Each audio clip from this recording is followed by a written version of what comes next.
Biology 11th standard CBSE ஓட first lesson the living world இன்னைக்கு நம்ம ஸ்டார்ட் பண்ணலாம். living world அப்படினா இந்த வேர்ல்ட்ல இருக்கிற different types of living organisms பத்தி படிக்க போறோம். how they are classified எல்லாத்த பத்தியும் நம்ம வந்து படிக்க போறோம். ஓகே, சோ இந்த லெசன்ல நம்ம பார்க்க போற டாபிக்ஸ் என்ன அப்படினா living அப்படினா என்ன, அந்த வேர்டோட மீனிங் என்ன அப்படின்றத படிக்க போறோம். நெக்ஸ்ட் வந்து டைவர்சிட்டி. லிவிங் அப்படின்னா எல்லா லிவிங் திங்ஸும் ஒரே மாதிரி இருக்காது, கரெக்டா? So they will differ. So அந்த diversity in the living world அதை பத்தி நம்ம படிக்க போறோம். அண்ட் தேர்ட் ஒன் வந்து taxonomic categories. Taxonomic categories na how they are divided into different categories based on the taxonomy அப்படினா என்னன்றதெல்லாம் வந்து அந்த டாபிக் போகும்போது நம்ம படிக்கலாம். நெக்ஸ்ட் வந்து இந்த கேட்டகரிஸா டிவைட் பண்றதுக்கு எதெல்லாம் யூஸ்ஃபுல்லா இருந்தது, okay, what was the helpful thing to divide. So taxonomical AIDS என்னலாம் அப்படின்றத பார்க்க போறோம். Okay, so first one we are going to study what is living.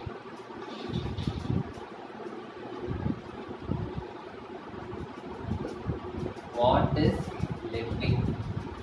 ஒரு ஆர்கானிசம் வந்து லிவிங் ஆர்கானிசம் அப்படின்னு எப்போ சொல்லுவோம் அப்படின்னா it should have growth. It should have growth. Then it should be able to do reproduction. Reproduction na enadhu, it should be able to produce young ones, okay, new individuals வந்து it should be able to produce. Next one வந்து it should have the ability to sense the environment. Ability to sense the environment அப்படினா என்னது, அந்த organism சுத்தி என்னென்னலாம் நடக்குது அப்படின்றத it should be able to sense. Okay, அதுதான் வந்து ability to sense the environment. Next one வந்து it should have a suitable response. Suitable response. Suitable response னா இப்போ நம்ம கை கிட்ட வந்து ஒரு சூடான ஆப்ஜெக்ட்டை கொண்டு வந்தோம்னா உடனே அதுல இருந்து கை எடுக்கணும் அப்படின்ற ரெஸ்பான்ஸ் நமக்கு இருக்கணும். ஓகே, சோ இதெல்லாம் வந்து இருந்ததுன்னா okay, we will tell an organism is a living organism. இதுதான் வந்து four main characters for a living thing. Okay, in addition to this என்னலாம் இருக்கணும் அப்படினா it should have metabolism. Metabolism அப்படினா என்ன அர்த்தம், அந்த growth ன்னு சொல்றோம்ல, அந்த growthக்கு தேவையான எல்லா ப்ராசஸுமே வந்து அந்த living thing குள்ள நடக்கணும். Okay, digestion, respiration எல்லா ப்ராசஸுமே it should happen. Okay, and it should self-replicate. Self-replicate na DNA replication அது மாதிரி படிப்போம். ஓகேவா? we will study that in the upcoming chapters.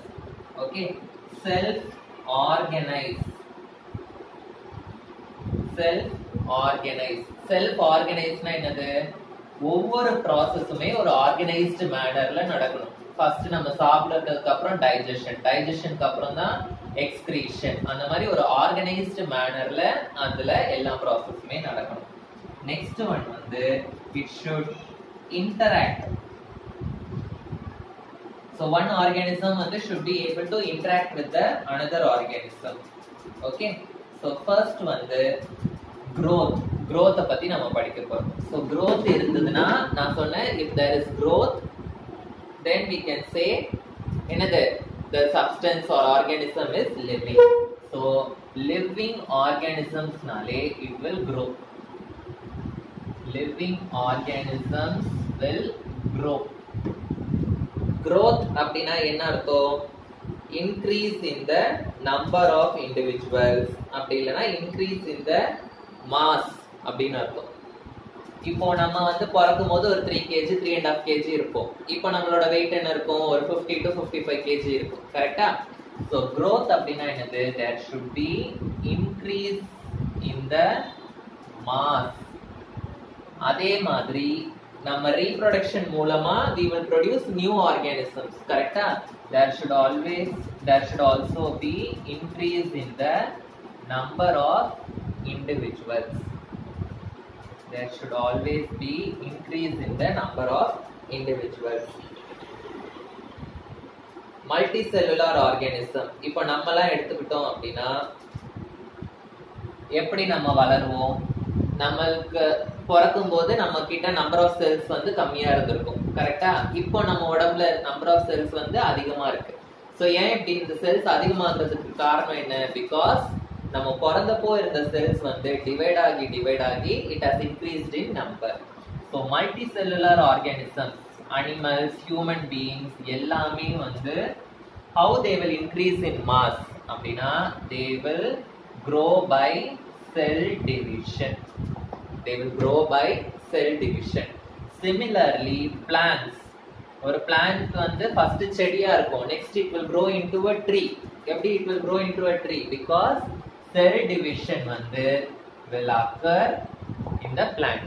ஆனா நம்மள மாதிரி அனிமல்ஸ்க்கு வந்து ஒரு குறிப்பிட்ட ஏஜ்ல வந்து செல் டிவிஷன் ஸ்டாப் ஆயிடும். ஆனா பிளான்ட்ஸ்க்கு வந்து செல் டிவிஷன் வந்து throughout the life span நடந்துட்டே இருக்கும். So cell division throughout the lifespan.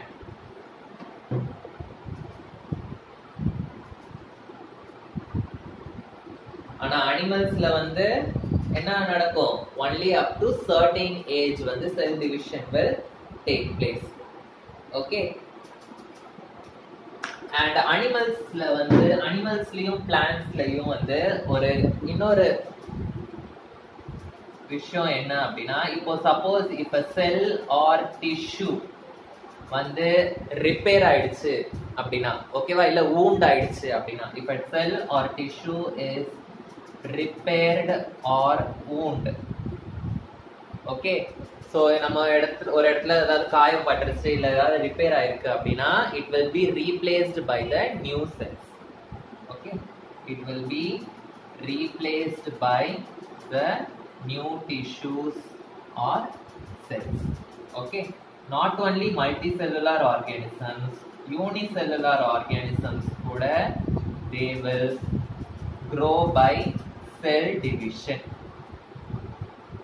Unicellular organisms also they will grow by cell division.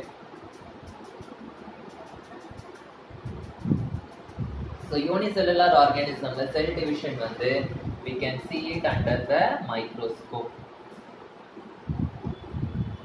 Okay, so unicellular organism cell division பண்ணி அந்த மைக்ரோஸ்கோப்ல நம்ம பார்க்குற அந்த ப்ராசஸை வந்து நம்ம என்னன்னு சொல்லுவோம் அப்படின்னா in vitro culture அப்படின்னு சொல்லுவோம். What is that called as? In vitro culture. It can be observed in the microscope.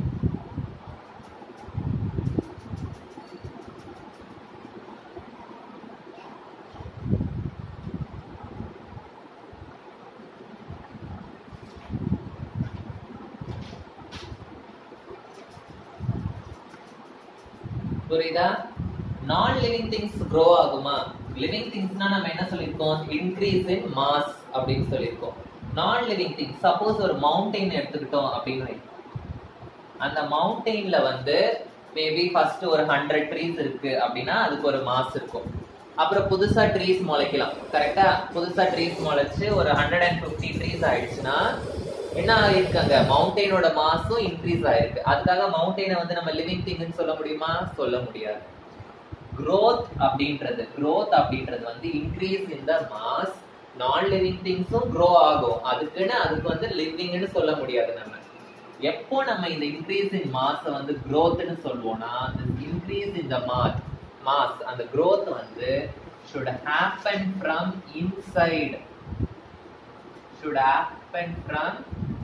inside. புரியுதா? it should happen from the inside of the organism. Okay,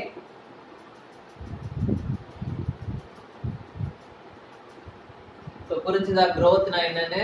next we will go to reproduction. next main criteria என்னது? ஒரு living thing அப்படி சொல்றதுக்கு reproduction னா ability to produce new individuals.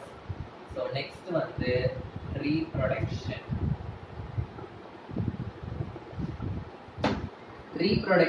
அப்படின்னா என்ன அர்த்தம்? producing new individuals. இந்த நியூ இண்டிவிஜுவல்ஸை ப்ரொடியூஸ் பண்றவங்க பேரை வந்து நம்ம என்னன்னு சொல்லுவோம், பேரண்ட் அப்படின்னு சொல்லுவோம். Producing new individuals from the parent. Okay, so இந்த ரீப்ரொடக்ஷன் வந்து it is divided into 2 types, asexual and sexual reproduction. இந்த asexual and sexual பத்தி எல்லாம் வந்து we will be studying in detail in 12th standard. So asexual அப்படினா என்னது, reproduction will occur but only single parent is involved. Only single parent is involved. அதே sexual அப்படினா two parents are involved. Two parents na one will be male and another will be female. Okay, so அப்படி இருந்ததுனால வந்து sexual reproduction.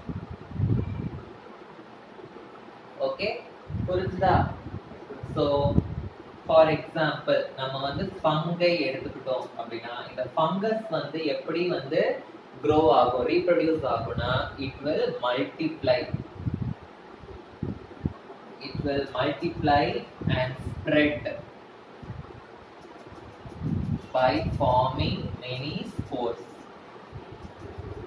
By forming many spores.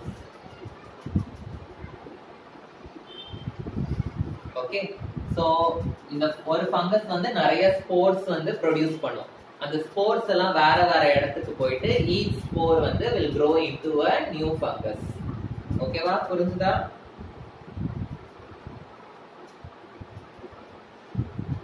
Next, suppose if I take Hydra, இதுல வந்து reproduction வந்து it happens by budding. இது already நம்ம படிச்சிருக்கோம்னு நினைக்கிறேன் 10th ஸ்டாண்டர்ட்ல. budding in Hydra படிச்சிருக்கோமா? ஒரு பட் ஃபார்ம் ஆகும். அந்த பட் வந்து பெரிய ஆர்கானிசமா வளர்ந்ததுக்கு அப்புறம் என்ன ஆகும், பேரண்டோட உடம்புல இருந்து what will happen, it will separate and it will grow into a new organism. ஓகேவா, அதான் budding. And planaria-வும் வந்து நம்ம என்ன பண்ணிருக்கோம் 10th ஸ்டாண்டர்ட்ல படிச்சிருக்கோம், regeneration. planaria வந்து reproduces by regeneration அப்படி படிச்சிருக்கோம். regeneration அப்படினா என்ன அர்த்தம், நம்ம வந்து கட் பண்ணனும் அப்படினா அந்த planaria-வை நம்ம கட் பண்ணனும் அப்படினா அந்த கட்டான பாடி பார்ட் வந்து will regenerate, it will grow into a new organism. அதான் வந்து regeneration. Okay, so fragmentation, இது fungi வந்து sporesனா sporulation அப்படி சொல்வாங்க. budding, regeneration, fission, இதெல்லாம் வந்து different types of reproduction. so இது எல்லாத்துலயும் வந்து இந்த மாதிரி different process ஓட ultimate motive என்னது, to produce a new individual. ஓகேவா, sexual reproduction னா animalsல எல்லாம் நடக்கிறது. male வந்து will form the sperm, okay, male gamete. female will form the female gamete. அந்த ரெண்டு gamete fuse ஆகி zygote form ஆயிட்டு அந்த zygoteல இருந்து எனக்கு புதுசா individual form ஆகும். ஓகேவா, so reproduction பத்தி just introduction. so இந்த மாதிரி reproduction எதுல நடந்தாலும் we will say that the organism is a living organism. ஓகேவா, so first topic what is living.